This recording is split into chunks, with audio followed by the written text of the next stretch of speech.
नमस्कार, स्वागत है आप सभी का आपके अपने रुचि धर्मन पाठशाला में। बच्चों, उम्मीद करती हूँ कि आप एकदम स्वस्थ होंगे, मस्त होंगे और ऊर्जावान होंगे, क्योंकि आज से हम स्टार्ट कर रहे हैं हमारा पहला टॉपिक, वो है हिंदी वर्णमाला।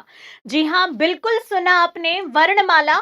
और वनडे एग्जाम की या किसी भी एग्जाम की वर्णमाला को पढ़ने का हमारा तरीका बड़ा अनोखा होगा, तो बहुत ध्यान से शब्द बनाकर रखना है और लास्ट तक वीडियो को जरूर देखना है जी, क्योंकि बहुत ही मजेदार तरीके से अब हमारा टॉपिक चालू होगा, है ना। और आपने देख ही लिया होगा, यदि आप अपना आने वाला साल सार्थक करना चाहते हो, कहने का तात्पर्य है कि इस वर्णमाला को वरमाला तक ले जाना चाहते हो, क्योंकि तुमको सरकारी नौकरी नहीं मिलेगी तो कोई तुम्हें अच्छी लड़की देगा क्या।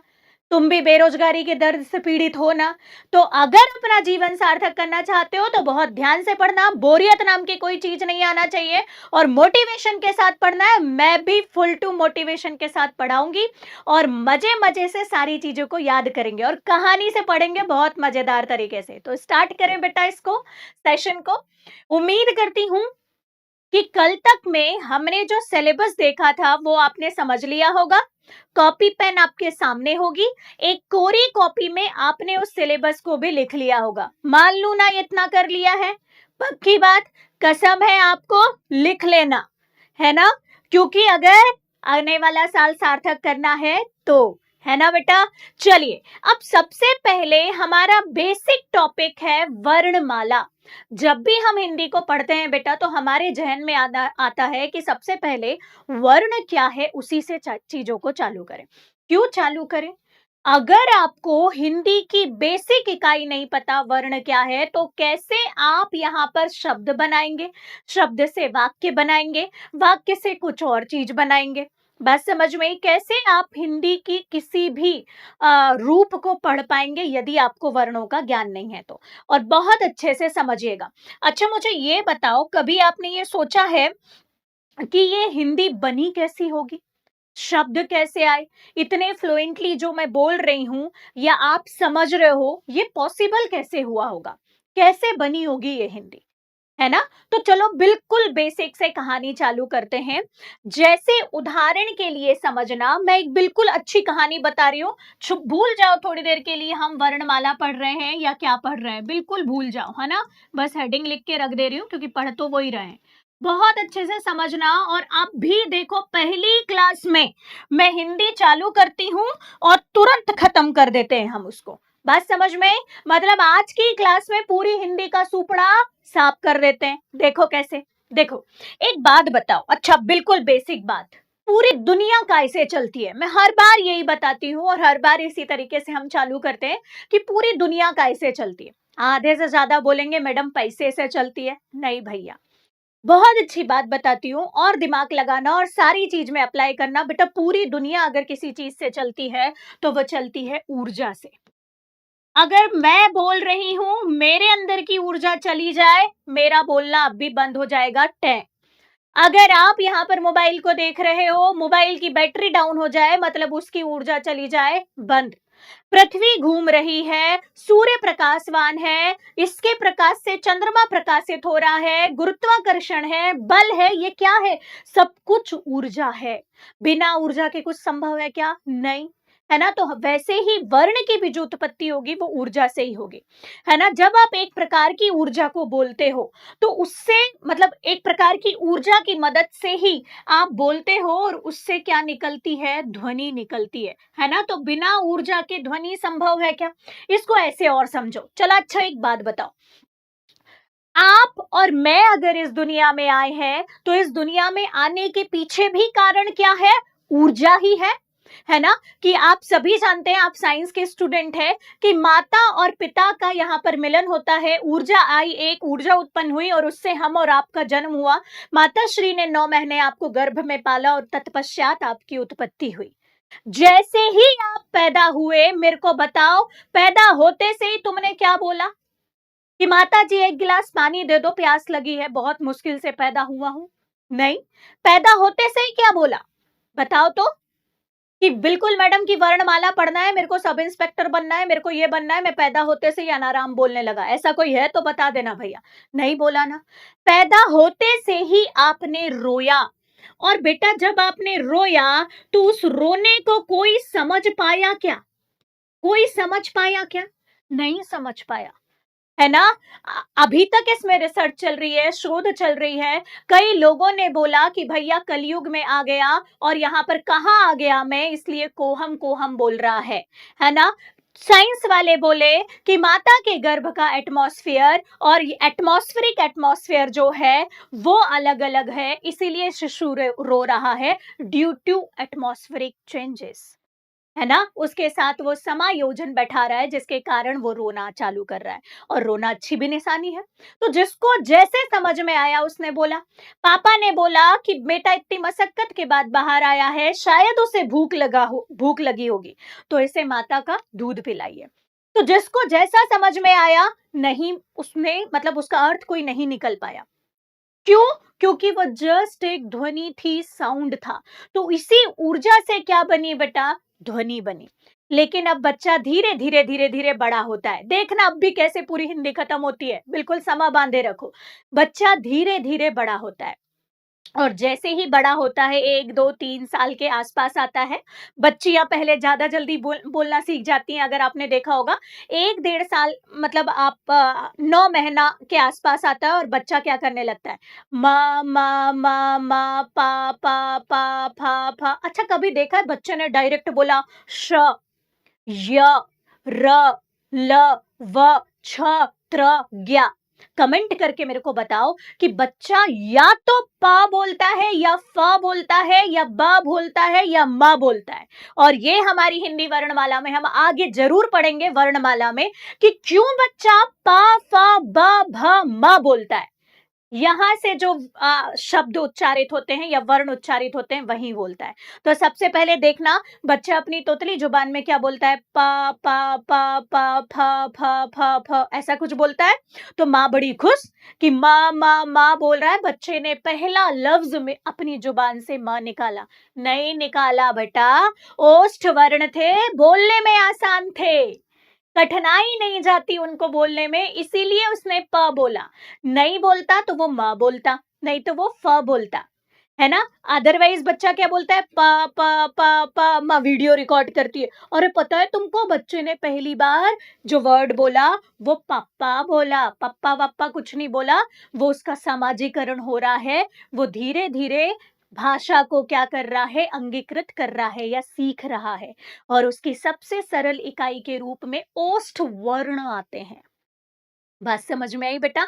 तो वो पा फ ब भ म ही बोलता है। प और म बोलने में सरल है, इसीलिए बोला। लेकिन आपको समझ में आया ना?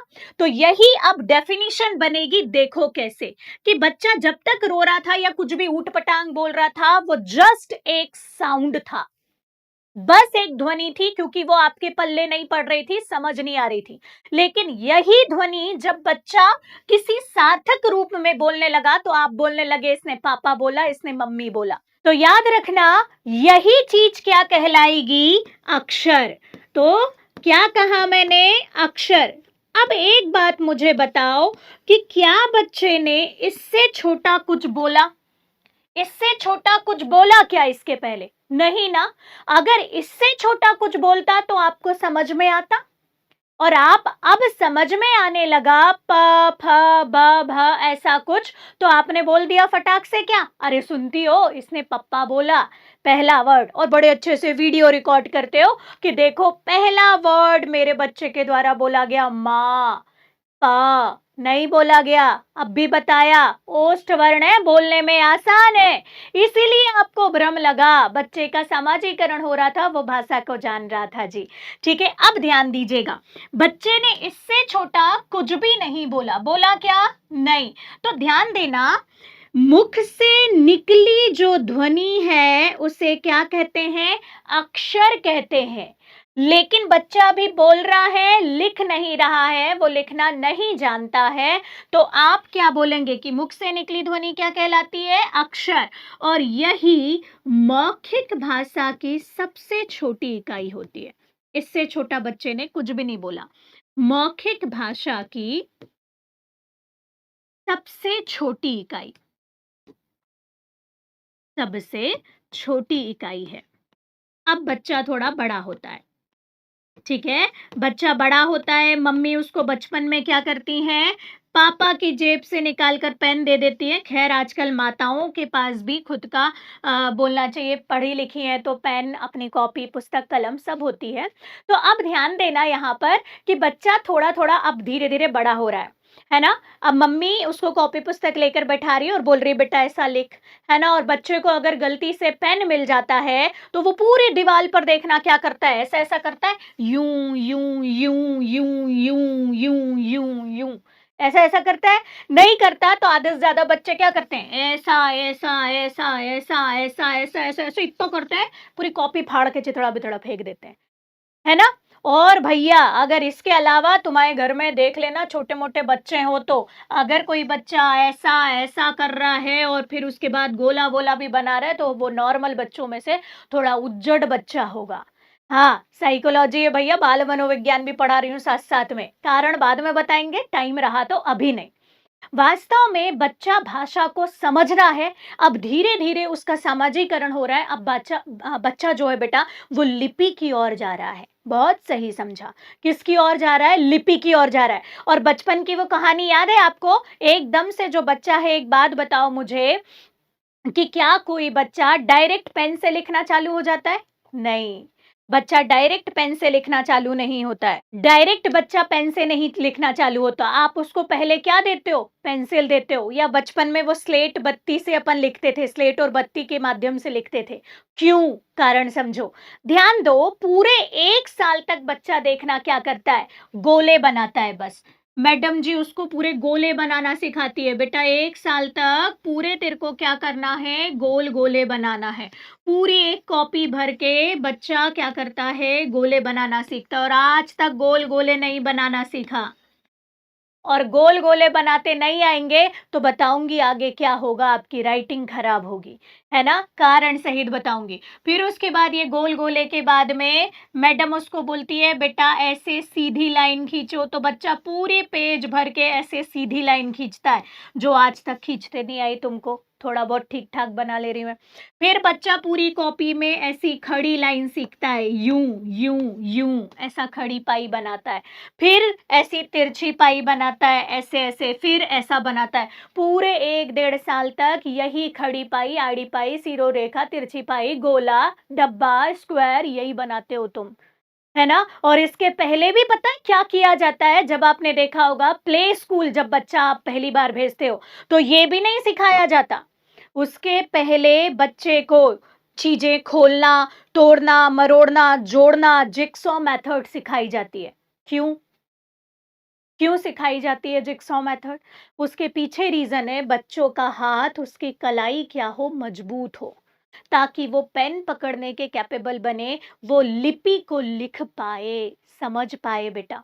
बात समझ में आई? और ध्यान देना, अब देखना क्या होने वाला है यहाँ से। ऐसी हिंदी तुमने आज तक नहीं पढ़ी होगी, बोर मत होना भैया, देखना पूरे कॉन्सेप्ट हो जाएंगे और आज के बाद कभी हिंदी भूलोगे नहीं, है ना? अगर तुम मास्टर बनने की भी तैयारी कर रहे हो तो याद रखना, बच्चों को ऐसे पढ़ाना। अगर आपके मास्टर ने ऐसा नहीं बताया, गोले नहीं बनाए हैं, तो फिर देखना क्या हुआ होगा, आपकी राइटिंग पक्का खराब होगी। अब ध्यान से सुनो, बच्चा पूरे 1 साल तक गोला बनाना सीख गया, है ना? अब बच्चा क्या कर रहा है, ध्यान से देखना। मैडम ने बोला बेटा यहाँ पर बनाओ एक ये गोला, पेंसिल से बनाना, लेकिन कॉपी पुस्तक निकालो और बनाओ आप भी। फिर यहाँ पर ये बना एक गोला, बन गया। फिर उसके बाद में बेटा यहाँ पर ना एक आड़ी डंडी खींचो, और मैडम ने बोला ये है आड़ी पाई। फिर बेटा इसके बगल में एक खड़ी डंडी खींचो, ये है खड़ी पाई, और ना इसके सिर पर एक आड़ी रेखा खींच दो, तो ये हो गया क्या, सिरो रेखा। सिर पर रेखा बोले तो सिरो रेखा। फिर मैडम बोलती है अपने अपने बैग से इरेजर निकालो और बेटा इसको मिटा दो। देखो, इसीलिए पेंसिल इरेजर या स्लेट पर लिखाते हैं, ताकि मिटाने की पॉसिबिलिटी बनी रहे, गलती सुधार की जाए। लेकिन बड़े होने के बाद पेन से लिखते हो, फिर कटता है वो डायरेक्ट, गलती सुधार की पॉसिबिलिटी नहीं होती। खैर चलो आगे बढ़ो।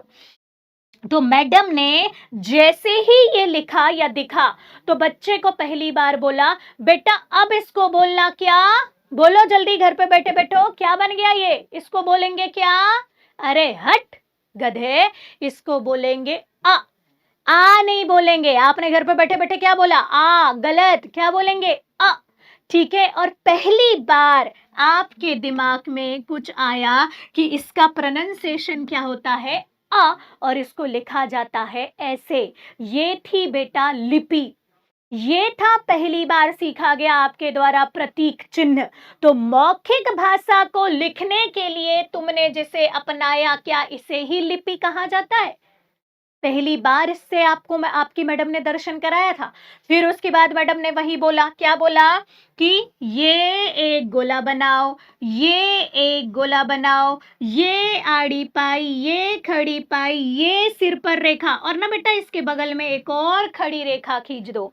फिर निकालो बैग से इरेजर और इसको क्या कर दो, यहां पर फिर से मिटा दो।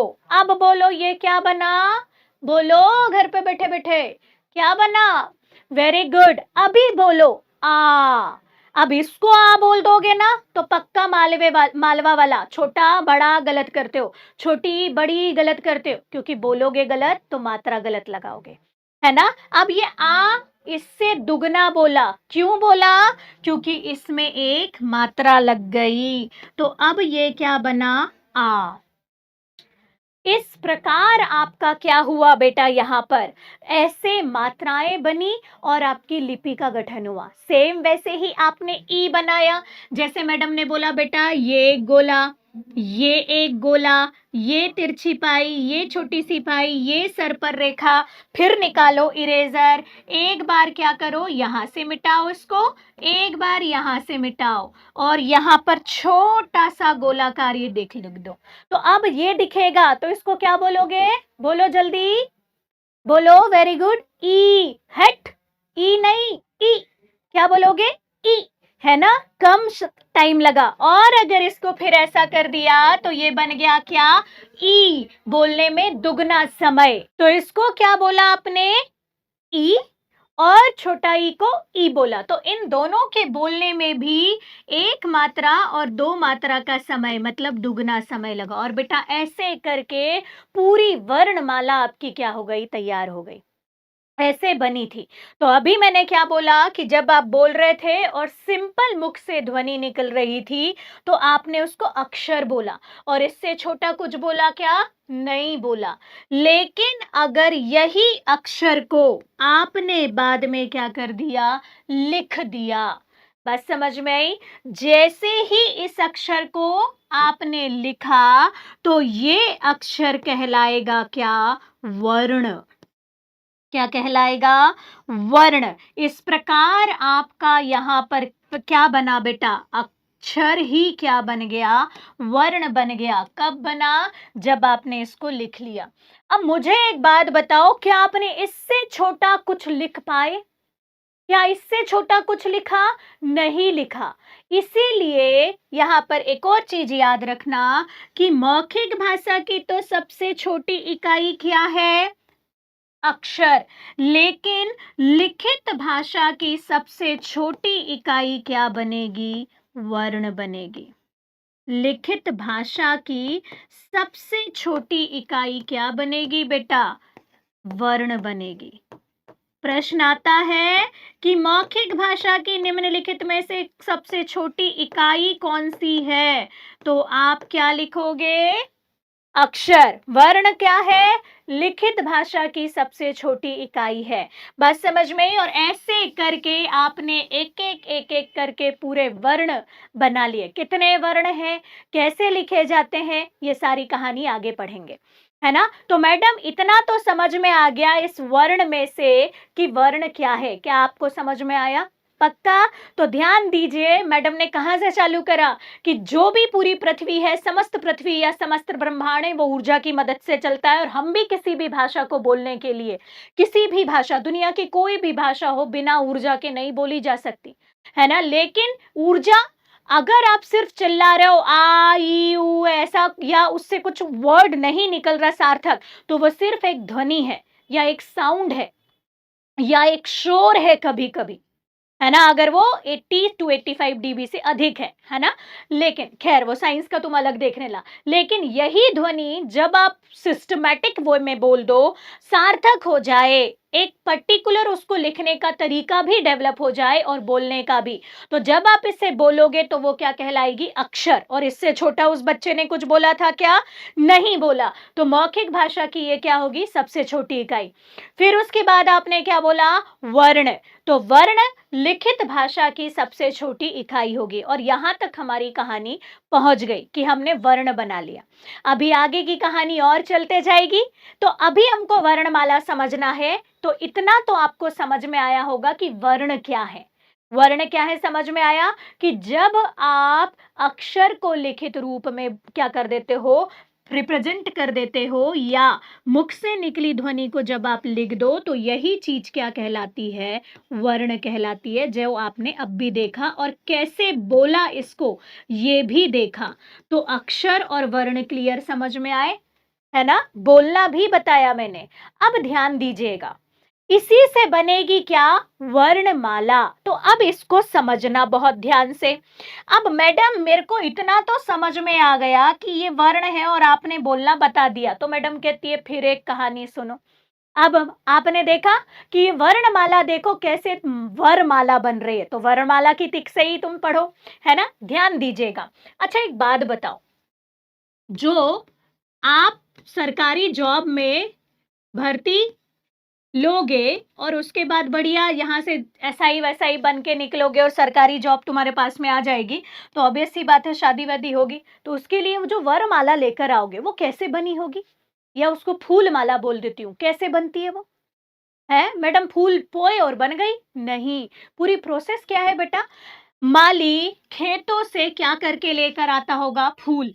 यहाँ ये एक खेत, यहाँ पर बढ़िया हरे कलर का फूल लगा हुआ है, ठीक है। फिर यहाँ पर माली गया, एक खेत से लेकर आया क्या? लाल कलर का फूल, ऑरेंज कलर का फूल, गेंदा का फूल, गुलाब का फूल, जो भी इसको लग रहा है। फिर यहाँ पर एक खेत में बढ़िया सफेद कलर के फूल थे, वहां से तोड़कर लाया और इन सारे फूलों को एक टोकरी में क्या कर दिया? एकत्रित कर दिया। यही होता है। फिर इस टोकरी से देखना लड़कियां, ध्यान देना, है ना? नवरात्रि दिवाली सबका टाइम चल रहा है, बताओ तो कैसे फिर माला बनाती हो इससे? फूल से सबसे पहले क्या लाती हो? सुई धागा। Very good. तो सबसे पहले सुई धागा लाया, ये सुई में धागा अभी पुरो रहे हो, और बड़े सिस्टमैटिक वे में यहां पर ये लगा दिया गुलाब का लाल 4 फूल। तो इस तरफ भी गुलाब के लगे क्या? 4 फूल, बड़े सिस्टमैटिक। फिर उसके बाद में यहाँ पर हरी पत्तियां या हरे फूल जो भी तुमको लग रहा है, 4 4 5 5 इधर पर, ठीक है। ये बन गया हरा फूल, ऐसा लगा, ठीक है। फिर उसके बाद में अगला अगर आप देखो यहाँ पर, तो यहाँ पर इनने फिर पिंक फूल लगा दिया ऐसे करके, ये, ठीक है। फिर उसके बाद लास्ट में इन्होंने माला को और अच्छा रूप देने के लिए यहाँ पर क्या कर दिया? कुछ सफेद फूल लगा दिए ऐसे करके। फिर सफेद फूल के बाद में यहाँ पर फिर और ऐसा ठुड्डे टाइप का बन जाए, गुच्छा टाइप का करके, यहाँ पर लाल फूल से इसको क्या कर दिया? भर दिया। तो जब आपने इस फूलों को सिस्टमैटिक वे में सजाया, तो ये क्या कहलाई? फूल माला, जो बाद में बनेगी तुम्हारी क्या? वरमाला। लेकिन कब बनेगी? जब तुम पढ़ोगे और पास होगे। बात समझ में? सेम वैसे ही क्या हुआ बेटा कि ये जो शब्द थे ये बन तो गए, और शब्द की उत्पत्ति में ये कहा जाता है कि पहली बार जो ध्वनि आई थी वो भगवान शंकर के डमरू से निकली थी। ऐसे हमारी भाषा का विकास हुआ है। सबसे पहले संस्कृत भाषा बनी जिसे आप देववाणी कहते हैं। तो कई ऐसे किंवदंतियां हैं, स्रोतों में, कई स्रोतों में लिखा हुआ है देवनागरी लिपि का। जब आप नाम पढ़ेंगे कि क्यों देवनागरी बोला इसको, लिपि जो होती है, क्यों आप हिंदी को या संस्कृत को क्या कहते हो? देववाणी कहते हो। उसके पीछे कारण या साक्ष्य कई लोग यही बोलते हैं कि शंकर जी के डमरू से पहली बार शब्द निकले थे, वर्ण निकले थे, और वो वर्ण केवल ये 4 निकले थे, अ इ उ और री। और इनकी मदद से फिर बाकी के वर्ण बने थे। कैसे बने थे? स्वर में पढ़ेंगे, बात समझ में आई बेटा? और इन वर्णों को आपने फिर क्या किया? जमाना चालू करा, लोगों ने कलेक्ट किया, इसको पूरा देखा, अनुसंधान किया, रिसर्च किया, इसीलिए तो हमारी लिपि को बोला है कि ये वैज्ञानिक लिपि है। और फिर इन्होंने क्या किया? पूरे जितने भी वर्ण बन गए, है ना, तो कहां से आए वर्ण? सबसे पहली हमारी भाषा कौन सी? संस्कृत। ये सबसे बड़ा खेत किसका? संस्कृत का। क्योंकि संस्कृत हमारी हिंदी की आदि जननी है, पूरी कहानी बताऊंगी। तो सबसे बड़ा खेत यही संस्कृत। इसी संस्कृत से, और छोटा बना देती हूं उसको, इसी संस्कृत से हमने सबसे ज्यादा वर्ण लिए। फिर उसके बाद में समय बीता, भाषा के साथ में बहुत सारी और भी अन्य भाषाएं जुड़ती गईं, तो उससे हमारी भाषा में उर्दू का सम्मिश्रण हुआ, फिर अंग्रेजी का सम्मिश्रण हुआ, पुर्तगाली का हुआ, ठीक है, फ्रांसीसी का हुआ, फ्रेंच का हुआ, ठीक है, और ऐसी कई सारी भाषाओं के साथ में हिंदी बाद में बहुत ज्यादा जुड़ती गई। और समय समय पर हिंदी विद्वान इस पे अनुसंधान भी करते गए। लेकिन सबसे ज्यादा जो बड़ा खेत था जहां से हमने पूरे वर्ण लिए, वो कौन सा था बेटा? संस्कृत था। और इसी से हमने ये वर्ण अंगीकृत किए। तो हमने सोचा इसको जमाए कैसे, तो हिंदी विद्वानों ने इस पर शोध किया और इनके उच्चारण के आधार पर इन्हें बहुत अच्छे से जमाया। जैसे आपने अक्षर बोला, क्या जमाया? ध्यान दो तो, देखना ध्यान से। सबसे पहले क्या लिखा इन्होंने? अ। फिर उसके बाद क्या लिखा? प। फिर उसके बाद बोलते जाओ, बड़ा आ। फिर क्या लिखा? ख। फिर उसके बाद क्या लिखा? प। ऐसे ही चलती ना वर्णमाला? नहीं? अच्छा, नहीं क्या? क्या पढ़ा रही हो मैडम? हिंदी पढ़ाने आई हो, क्या कर रही हो?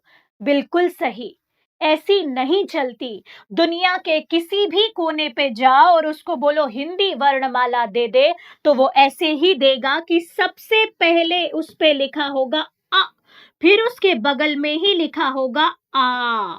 वैज्ञानिक की जोड़े से ही आएंगे। ई, उसके बगल में क्या लिखा होगा? ई। फिर उ, उसके बगल में ही क्या होगा? उ। फिर उसके बाद में री। फिर उसके बाद में ए। वहीं पर क्या होगा? आए। यहां पर क्या होगा? ओ। उसके बाद में क्या होगा? औ। और यहां पर क्या होगा? और यहां पर क्या होगा? आहा। और सबसे पहले ये बनाकर रख दिया और इसको बड़े सिस्टमैटिक वे में जमाया कि भैया ये बड़ी वैज्ञानिकता के आधार पर बोले जाते हैं, इसको स्वर कहेंगे। क्यों कहेंगे? आगे तो पढ़ना ही है। इस प्रकार ऐसे करके हमने पूरा पूरा ज्ञानी तक लेकर गए और उसके पहले हलवाई तक। अभी बताऊंगी पूरी कहानी पूरी। तो अब देखना बेटा क्या बनता है। आपने बोला फूलों का बड़ा सिस्टमैटिक क्रमबद्ध समूह था, व्यवस्थित समूह था, तो तुमने फूल माला बोला। क्यों बोला? क्योंकि एक के बाद एक के बाद एक जमे हुए थे। सेम वैसे ही ये जो वर्ण है, ये एक के बाद एक के बाद एक के बाद ही जमे। तुम दुनिया के किसी भी कोने में पढ़ लो, तो ये क्या कहलाएंगे? अब वर्णमाला। तो डेफिनेशन बनती है प्यारी सी हमारी। वर्ण समझ में आया किसे कहते हैं, और वर्णमाला समझ में आया किसे कहते हैं? दोनों को बताया। ठीक है, ध्यान से देखना।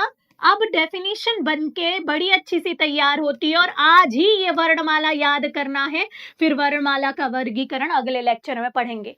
क्या डेफिनेशन बनके तैयार होती है? परिभाषा। जल्दी बताओ, और पूरे प्रश्न अभी ही देखना है। क्या डेफिनेशन बनके तैयार होती है? केवल कीवर्ड में लिखेंगे कि वर्णों का व्यवस्थित समूह,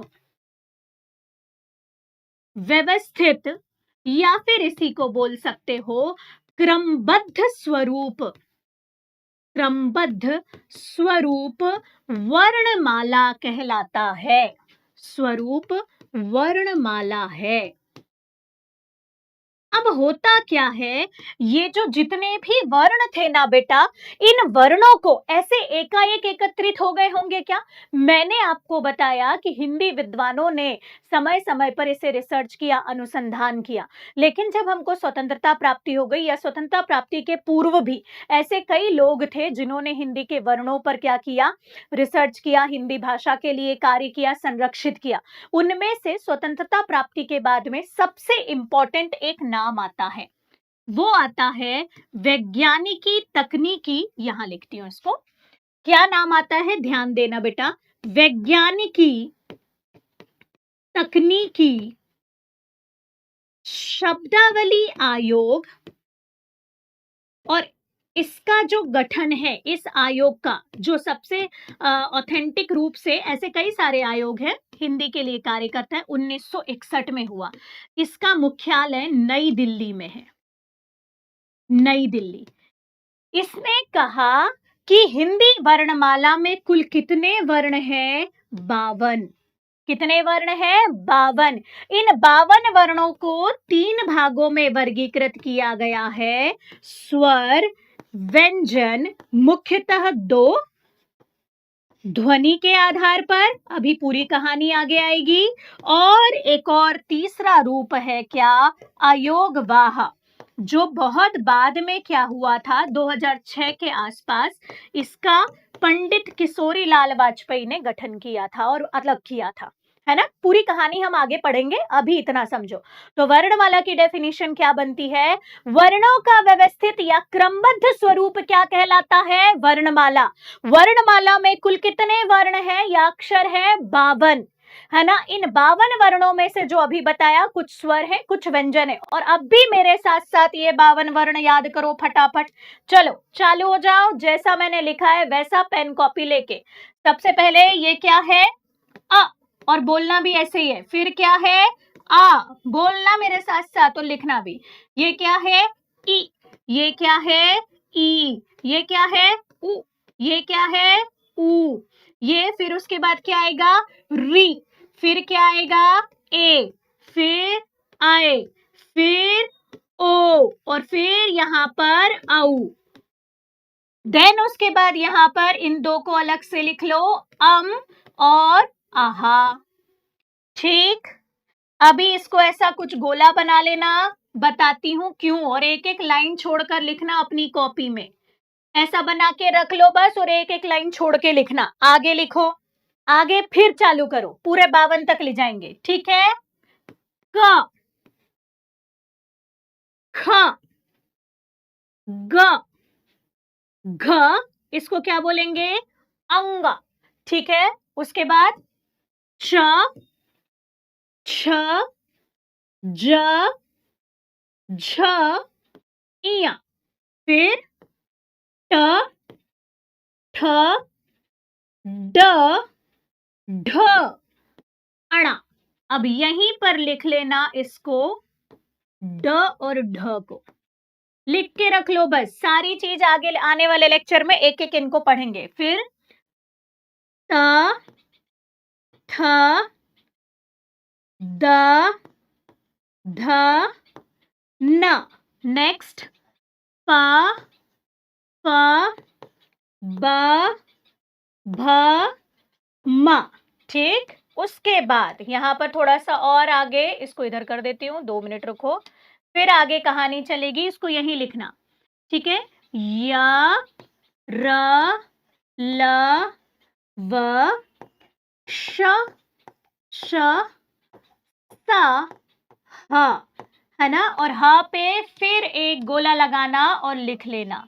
फिर उसके बाद आगे कहानी आप इसी के नीचे लिखना, मेरे पास जगह नहीं है तो मैं इधर लिख दे रही हूँ, या इसको और कंप्राइज कर देती, वो कर देती हूँ, छोटा कर देती हूँ, ठीक है। फिर यहाँ लिखती हूँ।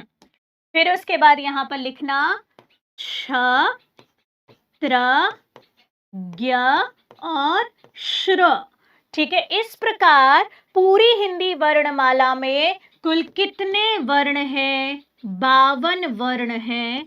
इन 52 वर्णों को, ठीक है, कितने वर्गों में वर्गीकृत किया है, 3। अब इसके बाद की पूरी कहानी हम आगे वाले लेक्चर में देखेंगे। तो आई होप कॉन्सेप्ट क्लियर हुआ होगा बेटा, बात समझ में आई, ठीक है। तो अब यहाँ पर एक एक टॉपिक पढ़ा, फिर से बताती हूँ क्या पढ़ाया। बिल्कुल बेसिक से पढ़ना है, बिल्कुल बच्चों की तरह, और रिलैक्स होकर मजे से। सबसे पहले बोलते हैं, मैडम कहती है यार कि मतलब हमको पढ़ना तो है ही नहीं, पूरी दुनिया कैसे चलती है? ऊर्जा से चलती है, ये बताया। दिमाग में यही चीज रखना बेटा, क्योंकि प्रश्न कैसे बनेंगे अब यहां से समझ में आएगा। प्रश्न आता है, मुख से निकली ध्वनि क्या कहलाती है? निम्नलिखित में से अक्षर, वर्ण, शब्द, वाक्य क्या कहलाती है मुख से निकली ध्वनि? वेरी गुड, अक्षर। अक्षर का लिखित रूप निम्नलिखित में से क्या है? अक्षर, वर्ण, वाक्य, पदबंध, समूह, वर्णमाला। तो क्या है? वर्ण। मौखिक भाषा की सबसे छोटी इकाई क्या है? वर्ण है, शब्द है, वाक्य है, क्या है? वर्ण। Very good. फिर उसके बाद में लिखित भाषा की सबसे छोटी इकाई क्या है? वर्ण। तो प्रश्न समझ में आया। प्रश्न आता है, निम्नलिखित में से वर्णमाला में वर्णों की संख्या कितनी है? 52, है ना। मानक रूप से वर्णों की संख्या कितनी है? 52। अगला आता है, वर्णों का व्यवस्थित समूह क्या कहलाता है? वर्णमाला। बात समझ में? वर्णों का निम्नलिखित में से क्रमबद्ध स्वरूप क्या कहलाता है? वर्ण कहलाता है, अक्षर कहलाता है, क्या कहलाता है? और वर्णमाला में कुल कितने अक्षर हैं? तो 52। अब सुनो यहां से, ये क्लास यहां पर इसलिए रोक रही हूं क्योंकि आधे से ज्यादा जो धुरंधर होंगे उनको अभी ये 52 वर्ण याद नहीं होंगे। इसी सीक्वेंस में ये 52 वर्ण अभी के अभी पूरा रटना है और कॉपी में लिखना है। 2 नहीं, 3 नहीं, 5 बार लिखना है। होमवर्क दे रही हूं, अगर हिंदी अच्छी करना है तो, है ना। अगर वर्णमाला को वरमाला बनाना है अगले साल तुमको सरकारी नौकरी लेकर, है ना, इज्जत के साथ छोकरी चाहिए, तो वर्णमाला को 5 बार लिखना। क्यों बेटा? क्योंकि अगर ये याद है तो आपको ये पूरी वर्णमाला बन जाएगी। फिर संधि आपका अच्छा होगा, समास अच्छा होगा, उपसर्ग अच्छा होगा, प्रत्यय अच्छा होगा, सब अच्छा हो जाएगा। तो वर्णमाला में अगर तुमको 3 दिन भी लगता है याद करने में या कोई चीज समझ नहीं आती है तो बिल्कुल पूछना है। ठीक है बेटा। कल इसके आगे स्वर पढ़ेंगे, व्यंजन पढ़ेंगे और सारी चीजों को कंप्लीट करेंगे। ठीक है। और आगे की कहानी बाकी है, याद रखना, है ना। तो वो नेक्स्ट वीडियो में क्या करेंगे? कंटिन्यू करेंगे। तब तक के लिए धन्यवाद। उम्मीद करती हूँ कि मजा आया होगा पढ़ने में, है ना। और मजे से आगे पढ़ेंगे और हर टॉपिक के बाद में प्रश्नों को वहीं के वहीं सॉल्व कर लेंगे और उसके बाद उसके एमसीक्यूज तो हम लगा ही रहे हैं। ठीक है। और टेस्ट आप दोगे ही दोगे, है ना। धन्यवाद जी, मिलते हैं नेक्स्ट वीडियो लेक्चर में। धन्यवाद।